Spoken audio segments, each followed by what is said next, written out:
Hi friends, ఈరోజు మేము ముందుకి మన దగా ఫ్యామిలీ ఫేక్ కలెక్షన్ కోసం స్టోరీ నుంచి కూడా రాకుండా రీమిక్స్ సినిమాల గురించి ఒకసారి చూద్దాం. ఇది ఇప్పటి నుంచి కాదు, ఎప్పటి నుంచో దాదాపుగా 40 సంవత్సరాలు బట్టి ఇలా ఈ విధంగా ఫేక్ కలెక్షన్లు వేసుకోండి, ఫేక్ ఇండస్ట్రీ ఇట్లు కొట్టడం, ఫేక్ ఇట్లు కొట్టడం వీళ్ళకి అలవాటు అయిపోయింది. కానీ ఎప్పుడు సోషల్ మీడియా వచ్చిందో, మొబైల్ నెట్వర్క్ స్పీడ్ ఎప్పుడు పెరిగిందో అప్పటి నుంచి ఈ దగ ఫ్యామిలీ కుట్రలు బయటపడిపోతున్నాయి. ముందుగా ఖైదీ 150 సినిమాకి ముందుగా బయటకు పడిపోయారు. ఖైదీ 150 సినిమాకి 200 పైగా కోట్లు గ్రాస్ చేస్తే ఎంట్లో అంత కోట్లు వచ్చిందా అన్ని ఇన్కమ్ ట్యాక్స్ వాళ్ళు రైడ్స్కి వెళ్తే మాకంత రాలేదు. 75 కోట్ల షేర్ మాత్రం వచ్చింది. 75 కోట్లకి ట్యాక్స్ కట్టడం జరిగింది. ఆ విధంగా 75 కోట్ల ట్యాక్స్, 164 కోట్ల గ్రాసు ఆ సినిమాకి అలా సరిపెట్టారు. మళ్ళీ వచ్చి ఈ మధ్యకాలంలో చాలా పేకలు వేశారు, కానీ సినిమా ఫ్లాప్లు అయిపోయి జనం పట్టించుకోలేదు. రాగా రాగా రాగా దసరాకు ముసలోడికి దసరా పండుగ అన్నట్టు పాన్ ఇండియా లెవెల్లో సోలో హీరోగా గేమ్ చేంజర్ మూవీ తీశారు. ఏమనుకున్నారో ఈ సినిమాని, పండగ సీజన్ కదా మనం ఎంత కలెక్షన్ వేసినా నమ్మేస్తారో జనం అని ఫస్ట్ రోజు గేమ్ చేంజర్కి 186 కోట్లు భారీ పేక్ వేసారండి. ఏ విధంగా అంటే ఇండియా అంతా షేక్ అయిపోయింది ఈ ఫేక్ పోస్టర్ చూసి. విచిత్రం ఏంటంటే టోటల్ లాంగ్ రన్లో కూడా ఈ సినిమా గేమ్ చేంజర్ 186 కోట్లు రాలేదు, 173 కోట్లు గ్రాస్ వచ్చింది సినిమా టోటల్ మొత్తం.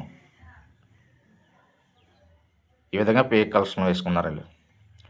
తర్వాత వచ్చి ఓజీ, అరహర ఎరమల్లు. ఈ పేక్ కలెక్షన్ పుణ్యమంటూ జస్ట్ ఇట్ టోటల్ లాంగ్ రన్లో జస్ట్ ఇట్ అయ్యింది. కానీ కొన్ని వెబ్సైట్లు మాత్రం ఈ సినిమా ఫ్లాప్గానే చూపిస్తున్నారు. తర్వాత వచ్చి 1000 రూపాయలు టికెట్ రేట్ పెట్టడం వల్ల ఇది జస్ట్ ఇట్గా అయింది. కానీ తెలుగు వర్షంగా చూస్తే ఈ సినిమా 30-40 కోట్లు నష్టాలు వచ్చిందంటే షేర్. గ్రాస్ పరంగా చూస్తే 80 కోట్ల పైగా నష్టం వచ్చింది ఓజీ. ఈ సినిమా కూడా పూర్తిగా బ్రేక్ ఇన్ అవ్వలేదు, ఫేక్ పోస్టర్లతో మేనేజ్ చేశారు. ఇప్పుడు మన సీరియల్ తాతకి రోజుకి 50 కోట్లు 40 కోట్లు వేసుకుంటూనే పోయారు. 5 సినిమాలు ఉన్నాయి మన తెలుగు వెర్షన్లో. టాలీవుడ్లో పండగ ప్రతి ఇండస్ట్రీలో సినిమాలు రిలీజ్ అవుతాయి, థియేటర్లు లేవు, ఏమీ లేవు. రోజుకి 50 కోట్లు కలెక్షన్లు, 40 కోట్లు కలెక్షన్లు వేసుకుంటూ పోయారు వీళ్ళు. చివరికి ఈరోజు 378 కోట్ల దగ్గర ఆగారు. మరి ఇన్కమ్ ట్యాక్స్ వాళ్ళు ఊరుకుంటారా? మరి వీళ్ళు అందులో ఒకరు వెళ్ళి హైకోర్టుకి కంప్లైంట్ ఇవ్వడం జరిగిందంట తెలంగాణ. వాళ్ళు నోటీసు నిర్మాతకు పంపారు, ట్యాక్స్ కట్టండి అని. ఇన్ని కోట్లు వచ్చాయి కదా, ట్యాక్స్ పే చేయండి అని నోటీస్ పంపడం జరిగింది నిర్మాతలకు. తీరా చూస్తే ఈ సినిమా కేవలం 72 కోట్లు వచ్చిందంటండి. ఇది ఎంత ఫేక్ రన్ చేస్తున్నారో ఒకసారి ఆలోచించండి. స్టోరీలు ఎంచుకోకుండా రీమిక్స్ స్టోరీలు చేసేస్తారు, రీమిక్స్ సినిమాలు ఎంచుకుంటారు. కలెక్షన్లు కూడా ఫేక్ కలెక్షన్లు వేసుకుంటున్నారు. ఎందుకు ఏమొస్తుందో దీనివల్ల? మీ పరువు మీరే పోటుకోవడం తప్ప.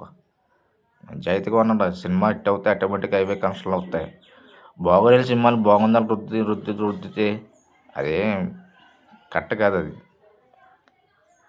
పర్వాలేదు, సినిమా యావరేజ్గా ఉంది, చూడొచ్చు ఒకసారి.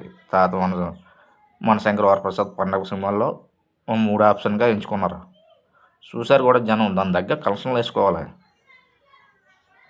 ఫేక్ కలెక్షన్ వేసుకుంటే జనం మరి రూల్స్ ఒప్పుకుంటాయా? రూల్స్ ఒప్పుకోవు. మరి చూడాలి ఇవాళ రేపు ఏమవుద్దో. దీన్ని బండారు బయటపడిపోద్ది ఈ ఫేక్ కలెక్షన్ కోసం. Thank you very much.